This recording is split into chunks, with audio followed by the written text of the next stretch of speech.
और समझाया कि इंद्र क्या करने वाला है। इंद्र कुछ नहीं करता।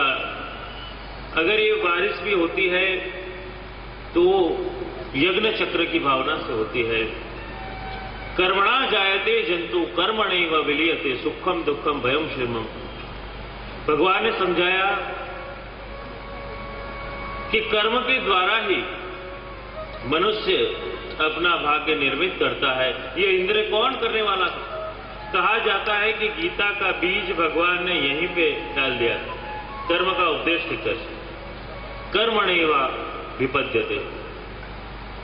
तो कर्म के द्वारा ही हमें गति प्रदान होती है। इसलिए इंद्र की पूजा बंद करके हमें श्री गिरिराज जी की पूजा करनी चाहिए। अच्छा, अब मेरी तो इतनी उम्र हो गई है, नंदराज जी कह रहे हैं 93 साल की उम्र हो गई और आज तक मैं पंचायत में कुछ बोला नहीं हूं। तो ये बात पंचायत में समझाएगा कौन?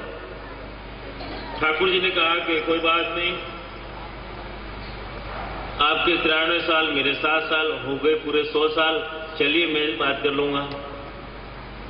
और सभी बुजुर्ग ग्वाल वालों से चर्चा करी, उपनंद से चर्चा करी, समझाया कि साक्षात अगर प्रकट कोई भगवान है तो श्री गिरिराज जी। हमें श्री गिरिराज जी का याद करना चाहिए और उनकी कृपा से ही हमारी समृद्धि बढ़ेगी, धन धान्य अनाज मिलेगा। अच्छा, तो ये गिरिराज बाबा की सेवा कैसे की जाती है? तो उन्होंने समझाया कि आप पहले बड़े बड़े लोग आगे चलो, हम पीछे पीछे चलते हैं और श्री गिरिराज बाबा की सेवा करेंगे। बड़े डने को आगे दे गिरिधर, श्री गोवर्धन को जल आए। बड़े डने को, बड़े डने को, बड़े डने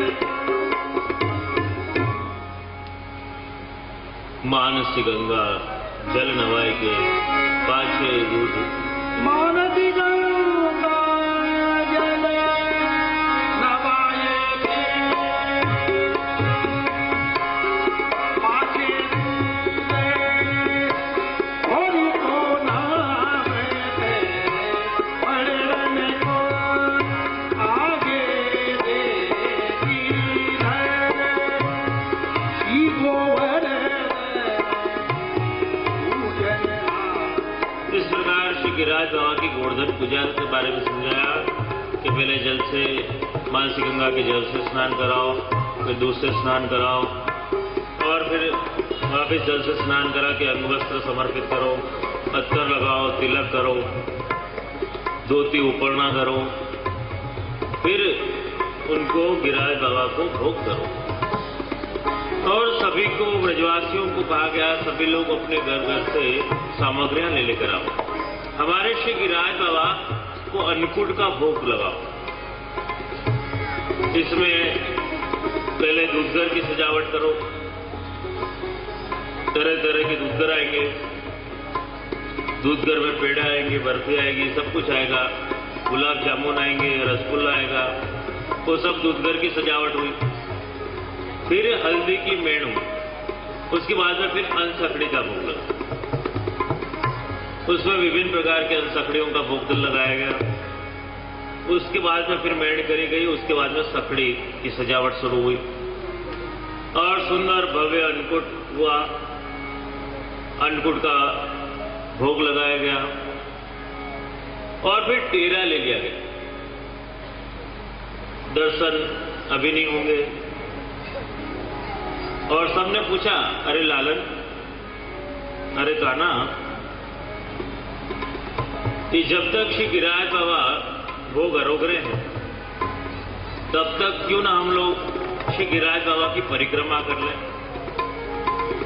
और कन्हैया ने कहा कि तुम लोग सब मेरे साथ श्री गिरिराज जी की गोवर्धन की परिक्रमा के लिए चलो। देखो, हम लोग सब हैं अभी यहां नागपुर में और हमको जाना है सबको जतिपुरा में। तो जिसको जतिपुरा में आना हो वो सब तैयार हो जाओ। हम लोग जतिपुरा जाने वाले हैं और श्री गिरिराज जी को सब लोग मानसी में विनती करते हैं कि हे गिरिराज जी, हम लोग अभी नागपुर में हैं और हमको आना है जतिपुरा, कुछ कृपा करो, जल्दी जाना है और जल्दी आना है। और श्री गिरिराज बाबा ने हमारी विनती सुन ली है और एक पुष्पक विमान को यहां पर भेजा है। देखो ये सब मानसी में हो रहा है। विमान आ गया है और जिन जिन वैष्णवों को आना है यात्रा करने के लिए श्री गोवर्धन की, गिरिराज बाबा की, वो सारे वैष्णव एक एक करके इस विमान में बैठ जाओ। बैठ गए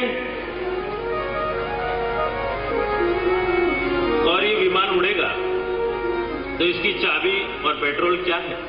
भगवत नाम संकीर्तन। और भगवत नाम संकीर्तन बंद होगा तो विमान नीचे आएगा।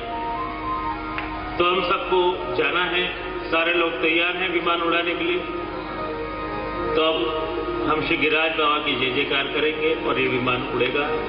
गिरिराज धरण श्री जी तुम्हारी शरण, गिरिराज धरण श्री जी तुम्हारी शरण, गिरिराज धरण श्री जी तुम्हारी शरण, गिरिराज धरण श्री जी तुम्हारी शरण, वल्लभ तुम्हारी शरण, विठ्ठल तुम्हारी शरण, वल्लभ तुम्हारी शरण, विठ्ठल तुम्हारी शरण, गिरिराज धरण श्री जी तुम्हारी शरण, गिरिराज धरण श्री जी तुम्हारी शरण, गिरिराज धरण श्री जी तुम्हारी शरण, गिरिराज धरण श्री जी तुम्हारी शरण, वल्लभ तुम्हारी शरण, श्री जी तुम्हारी शरण, वल्लभ तुम्हारी शरण, श्री जी तुम्हारी शरण, गिरिराज। हमारा विमान अब जतिपुरा में आ गया और देखते ही देखते श्री गिरिराज बाबा की कृपा से नागपुर से हम निकले और जतिपुरा में भी आ गए। इसलिए वैष्णव नागपुर के भाव विभोर हो गए, श्री गिरिराज बाबा की जय जयकार करने लगे। बोले श्री गिरिराज धरण की जय। और सामने देखा श्री महाप्रभु जी के बैठक दिए, वल्लभाधीश की जय। सभी लोगों ने श्री गिरिराज जी को दंडवत प्रणाम किया और वहां पर देखा कि ठाकुर जी भी खड़े हुए हैं, ग्वाल बाल भी खड़े हुए हैं, सभी लोग परिक्रमा में जाने के लिए तैयार हैं। और नागपुर के वैष्णव से पूछा, नागपुर के वैष्णव ने कहा हम भी तैयार है। और नागपुर के वैष्णव ने श्री महाप्रभु जी को भी विनती करी, कृपानाथ हम लोग सब परिक्रमा करने के लिए जा रहे हैं, तो श्री वल्लभ आप भी हमारे साथ परिक्रमा में पधारो। और श्री वल्लभ ने भी अपनी बात सुन ली और श्री महाप्रभु जी बाबा अपने साथ परिक्रमा में आने के लिए तैयार हो। हमारी परिक्रमा आगे बढ़ रही है और सभी वैष्णव बोल रहे हैं, गिरिराज धरण श्री जी तुम्हारी शरण, गिरिराज धरण श्री जी तुम्हारी शरण, गिरिराज धरण श्री जी तुम्हारी शरण, गिरिराज धरण श्री जी तुम्हारी शरण। दंडवती शिला पर आए। दंडवती शिला वो शिला है कि जब हमारी परिक्रमा शुरू होती है और जब हमारी परिक्रमा खत्म होती है तब यहाँ पे दंडवत प्रणाम किया जाता है। सभी वैष्णव दंडवत प्रणाम करें और दंडवती शिला में दंडवत प्रणाम करके हमारी परिक्रमा आगे बढ़ रही है। गिरिराज धरण श्री जी तुम्हारी शरण, गिरिराज धरण श्री जी तुम्हारी शरण, वल्लभ तुम्हारी शरण, श्री जी तुम्हारी शरण, वल्लभ तुम्हारी शरण, श्री जी तुम्हारी शरण, गिरिराज धरण श्री जी तुम्हारी शरण, गिरिराज धरण श्री जी तुम्हारी शरण। हमारी परिक्रमा चकलेश्वर होती हुई उद्धव कुंड पर पहुंची। उद्धव कुंड में सभी वैष्णवों ने स्नान पान और आचमन किया और यहाँ बहुत बड़ी गौशाला है। सभी वैष्णवों ने गायों को भी खिलाया और आनंदित होकर के धीरे धीरे आगे बढ़ रहे और बोलते जा रहे हैं। तुम्हारी शरण गिरिराज धरण गिरि तुम्हारी शरण वल्लभ तुम्हारी शरण विजय तुम्हारी शरण वल्लभ तुम्हारी शरण तुम्हारी शरण गिरिराज धरण श्री तुम्हारी शरण गिरिराज धरण श्री तुम्हारी शरण गिरिराज धरण श्री तुम्हारी शरण गिरिराज धरण श्री तुम्हारी शरण। हमारी परिक्रमा राधा कुंड कृष्ण कुंड पर आई। राधा कुंड कृष्ण कुंड दिव्य स्थान है। यहाँ के सभी वैष्णवों ने स्नान पान और आचमन किया। वहां श्री महाप्रभु जी की बैठक भी है। सभी वैष्णव ने आचार्य जी भरे चरण स्पर्श करे, मेवा मिश्री के भोग करे और वैष्णव ने देखा राधा कुंड पर श्री राधे रानी जी ठाड़े थे, ललिता जी ठाड़े थे और विशाखा जी भी ठाड़े थे। और वैष्णव ने विनती करी कि ठाकुर जी भी हमारे साथ परिक्रमा में है, श्री वल्लभ भी हमारे साथ परिक्रमा में है। राधा जी को विनती करी कि आप भी हमारे साथ परिक्रमा में पधारो और राधा जी भी हमारे साथ परिक्रमा में आने के लिए तैयार हो गए। और वैष्णव भाव विभोर होकर के राधे रानी की जय जयकार करने लगे। राधे रानी की जय, महारानी की जय, राधे रानी की जय, महारानी की जय, राधे रानी की जय, महारानी की जय, राधे रानी की जय, महारानी की जय। बोलो बरसाने वाली की जय जय जय, बोलो बरसाने वाली की जय जय जय, बोलो बरसाने वाली की जय जय जय, बोलो बरसाने वाली की जय जय जय।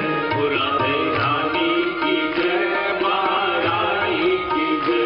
राधे रानी की जय, महारानी की और जय। श्री राधा जी भी हमारे साथ परिक्रमा में चल रही हैं और सभी वैष्णव भाव विभोर होकर के बोलते जा रहे हैं और आगे बढ़ते जा रहे हैं। हे राधे रानी की जय, महारानी की जय, हे रानी की जय, महारानी की जय।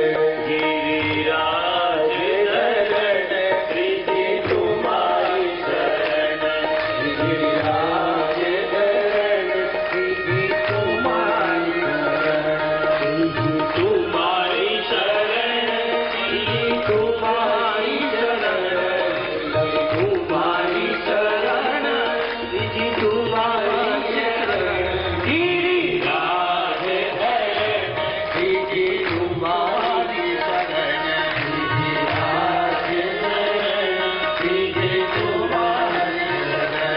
हमारी परिक्रमा नारद कुंड पर आई और नारद जी ने कहा कि आपकी परिक्रमा में ठाकुर जी भी है, राधा जी भी है, श्री वल्लभ भी है और मुझे भी आपकी परिक्रमा में सम्मिलित कर लो। तो नारद जी को भी अपनी परिक्रमा में ले लेते हैं और वो भी भाव विभोर होकर के बोलने लगे, आगे बढ़ने लगे। गिरिराज धरण श्री तुम्हारी शरण गिरिराज धरण श्री तुम्हारी शरण वल्लभ तुम्हारी शरण श्री तुम्हारी शरण तुम्हारी शरण श्री तुम्हारी शरण गिरिराज धरण श्री तुम्हारी शरण गिरिराज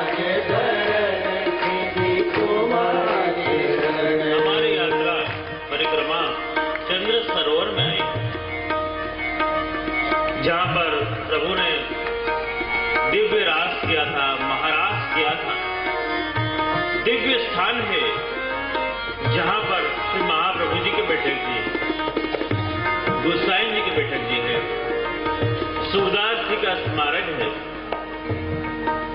और जहां पर श्री गोसाई जी ने 6 मास का विरह किया था, विज्ञप्ति की रचना करी। ये ऐसा दिव्य स्थान है कि जहां गोपियों के मनोरथ पूर्ण हुए थे, 6 मास तक उनको ऐसा दिव्य महाराज का आनंद मिला था। और हमारे वैष्णव भी बड़े उत्साहित हैं कि ऐसा दिव्य स्थान है चंद्र सरोवर का, और हमारे साथ में ठाकुर जी हैं, श्री राधा जी हैं, श्री महाप्रभु जी हैं, और इतना बड़ा वैष्णव का संघ भी है। तो हमारे वैष्णव ने सोचा कि ऐसा सुंदर स्थान और ऐसा सुंदर अवसर है, क्यों ना हम भी प्रभु के साथ में एक रास का आनंद ले लें। और वहां पर चंद्र सरोवर में वैष्णव ने ठाकुर जी के साथ में एक रास किया।